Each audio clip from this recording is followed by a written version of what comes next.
Hello again and welcome to Letter from England, broadcasting for AC Press and the Spanish Evangelical Alliance.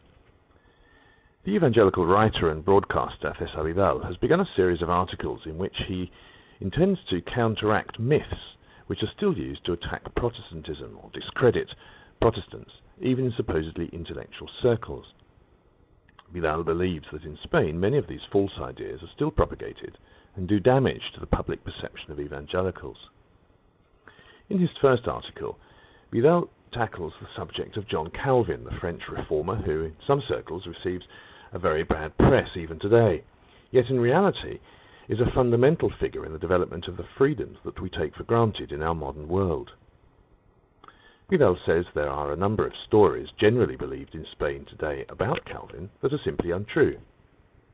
Yet he says it's important that the truth be known, not least as Calvin was recently voted the second most important Frenchman of all time, only behind Napoleon, and Calvin's influence, of course, continues to be far greater than that of the military leader. Calvin did much more than study theology, but his theological studies were brought to bear on a wide range of issues. He was a key influence on the development of Parliament in England, and later on those who drew up the American Constitution.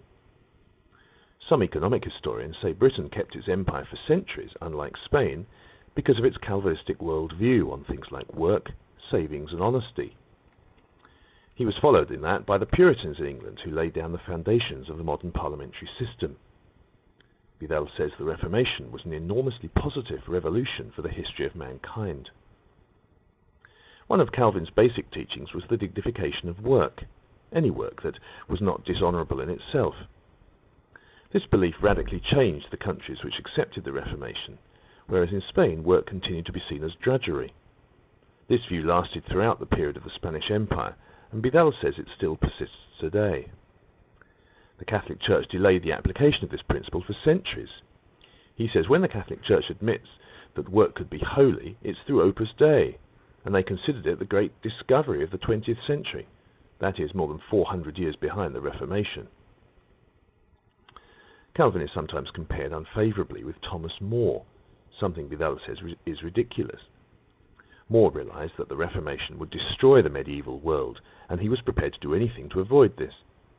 He sentenced so-called dissidents to death, he burnt Bibles, and yet is still held up by some as a fine example.